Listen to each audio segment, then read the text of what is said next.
जुलाई में इस मॉनसून में क्या एडेनियम की कटिंग करना है, करना चाहिए, कटिंग लगा सकते हैं? मेरी टॉपिक आज यही है। चलिए मैं स्टार्ट करती हूँ। हेलो फ्रेंड्स, मैं मधु झारखंड से। मैं आज आपको ये बताने वाली हूँ कि इस टाइम में मतलब मॉनसून एंट्री हो ही गया है, जुलाई का मंथ चल रहा है, तो क्या इस समय एडेनियम की कटिंग प्रूनिंग कर सकते हैं, उसकी कटिंग लगा सकते हैं? मैं कहूँगी नहीं, बिल्कुल नहीं।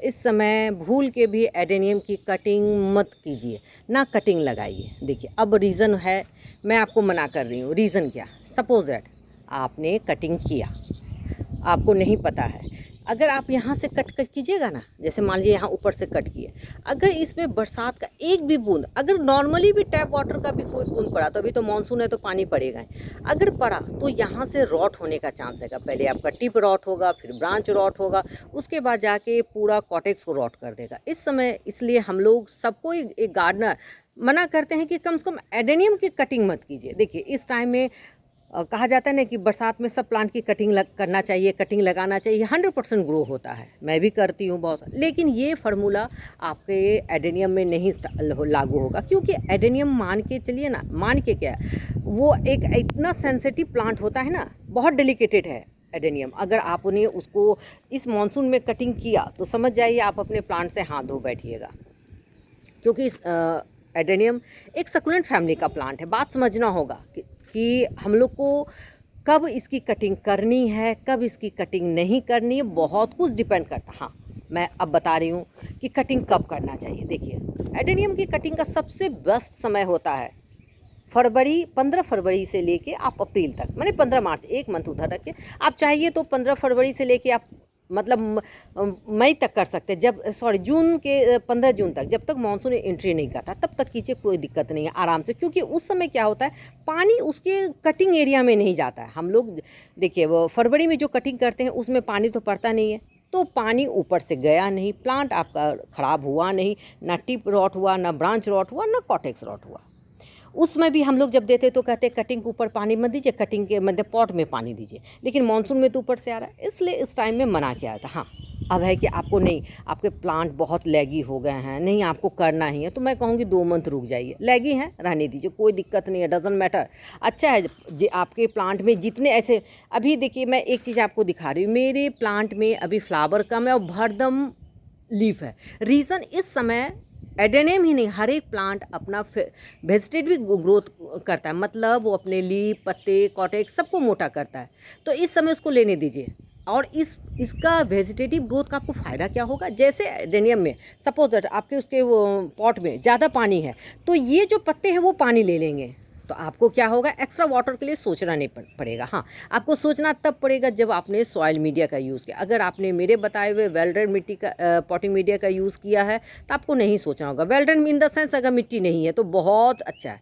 हाँ, अगर मिट्टी है तो आपको तब सोचना होगा जब आपने अपने पॉट के हिसाब से 10% से ज़्यादा सॉइल का यूज़ किया। मैं फिर एक वर्ड कर, आपने अपने पॉट में पॉट के अकॉर्डिंग अगर आपने 10% से ज़्यादा सॉइल का यूज़ किया है, मिट्टी का यूज़ किया, तो आपको अलर्ट होना होगा। इस 3-4 पर डे मतलब 3-4 दिन की बारिश में, मतलब आप मान के चलें मानसून में, क्योंकि एडेनियम जो मरता है ना वो एक मानसून और एक विंटर में जाता है, बाकी साल में वो बच जाता है, बाकी मंथ में वो बच जाता है।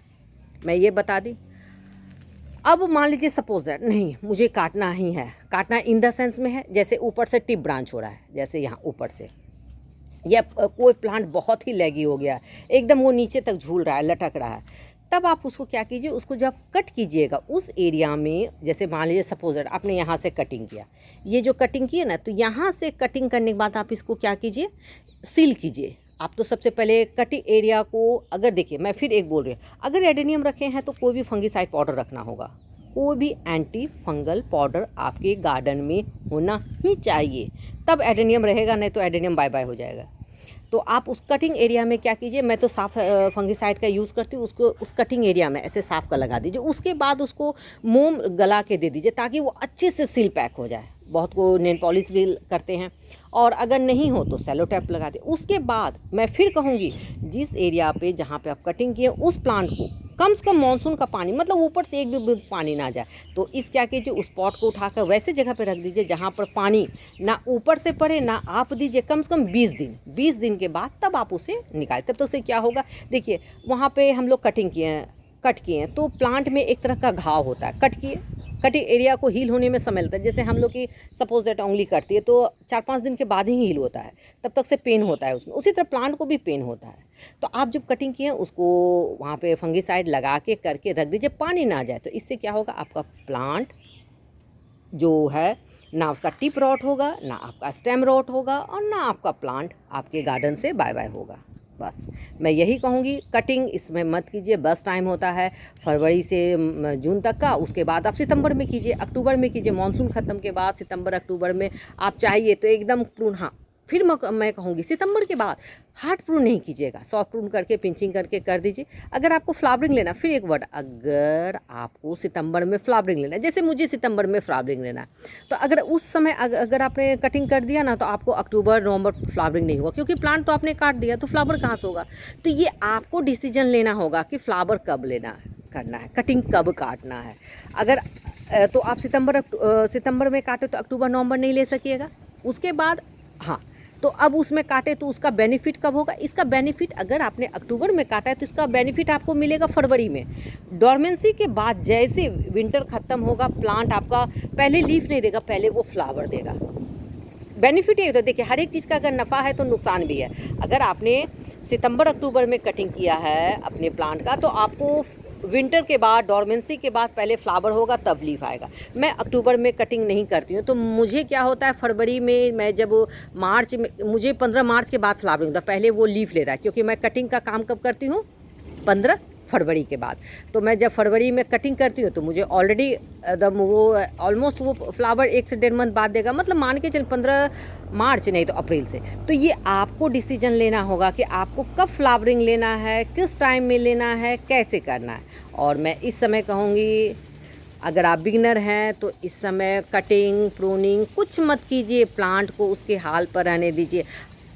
फर्स्ट सेकेंड हर एक 15 दिन के इंटरवल में आपके प्लांट में फंगस हो या ना हो, फंगीसाइड का स्प्रे कीजिए।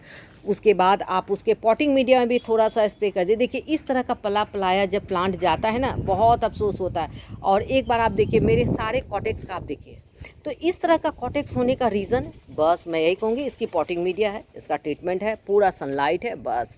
हाँ, फर्टिलाइज़र मैं कहूँगी नहीं, उतना फर्टिलाइज़र नहीं। हाँ, मैं एक बार ही पॉटिंग मीडिया बनाते इसमें वैसे फर्टिलाइज़र का यूज़ करती हूँ कि मुझे रिज़ल्ट इस तरह का मिलता है।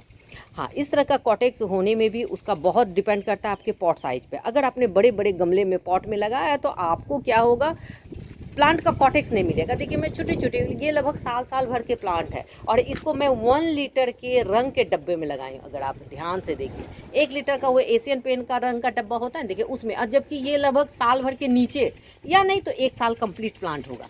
तो जब आप पॉट लगा, और वो भी नीचे से पूरा खाली, आधा मैं थर्मोकॉल दी हूँ क्योंकि ये 1 लीटर का है तो थोड़ा गहरा होता है। तो इसलिए जब आप लगाते हैं प्लांट को तो उसके पॉट को देखिए, क्योंकि ये डेप्थ था, मुझे डेप्थ नहीं देना। अगर मैं डेप्थ देती तो इसका रूट ऐसे लंबा जाता, मुझे हॉरिजॉन्टल चाहिए। तो मैं इसको जितने आप डब्बा देते, सारा डब्बा मेरा आधा नीचे थर्मोकॉल से भरा है। तो क्या होगा, इसका रूट तो नीचे जाएगा नहीं, ये पुश करके ऊपर फेंका, तो ऊपर फेंका तो ये कॉटेक्स को हॉरिजॉन्टल किया तो मेरा कॉटेक्स देखिए किस तरह एकदम गोल मटोल, एकदम देखिए एकदम उलट के हो रहा है। तो इसलिए मैं कहती हूँ, अगर आपने एडेनियम अपने गार्डन में लगाया तो कुछ कंडीशन को समझना होगा। जैसे ये देखिए, ये 4 इंची के सैलो पॉट में, सैलो पॉट तो नहीं कहूँ, मैं एक टब खरीदी थी 40 रुपये में, और ये टब मेरे गार्डन में लगभग 4 साल का हो गया, उसमें मैं ये लगाई। देखिए किस तरह ये कर, और नीचे फिर मैं 1 लेयर दी हूँ थर्मोकॉल का, और देखिए किस तरह मेरा अरेबिकम का कॉटेक्स हो रहा है। तो बस मैं इस समय कहूँगी, आप अपने एडेनियम में कटिंग मत कीजिए। अगर कटिंग नेसेसरी है तो करके उसमें फंगीसाइड लगा के उसको इस तरह जगह सैडी एरिया में रखिए जहाँ पे बरसात का पानी ना आए। कटिंग करना है 2 मंथ रुक जाइए, आप कटिंग कीजिएगा कब, सितंबर में, तब तक से मानसून खत्म हो जाएगा। आप उसमें चाहिए तो हार्ड प्रून भी कर सकते हैं, हार्ड प्रून कीजिएगा तब आपको अक्टूबर नवंबर में जो हैवी फ्लावरिंग होता है, एडेनियम देता है, वो फ्लावर नहीं मिलेगा। तब आपको फ्लावर कब मिलेगा, आपको मानसून के बाद, ये विंटर के बाद, यानी डॉर्मेंसी के बाद मिलेगा। तो इसलिए मैं कहूँगी सितंबर में आप हार्ड प्रून नहीं कीजिएगा, थोड़ा सा पिंचिंग या कटिंग कीजिएगा। आपको फ्लावरिंग आपको अक्टूबर नवंबर में हैवी फ्लावरिंग होगी, क्योंकि उस टाइम में मॉडरेट समय होता है। तो बस इसलिए मैं यही कहूँगी कि जब मन तब मत कटिंग कीजिए। कटिंग का भी एक समय होता है, एक सिचुएशन है, एक सब कुछ है। कहते हैं ना कि हर एक चीज़ को समझना होगा। और ये मेरा प्लांट का कॉटेक्स देखिए, जब मन तब कुछ भी काम नहीं होता है। आई होप आपको ये मेरा वीडियो पसंद आ रहा है। अगर मेरा वीडियो पसंद आता है तो आप इसे लाइक कीजिए, शेयर कीजिए, सब्सक्राइब कंप्लीट फुल वॉच कीजिए। अगर आपको प्लांट संबंधी कोई भी रिलेटेड प्रॉब्लम है तो आप मुझे कमेंट बॉक्स में कमेंट कर सकते हैं। मैं कल फिर मिलती हूँ नेक्स्ट टॉपिक नेक्स्ट वीडियो के साथ। तब तक के लिए बाय।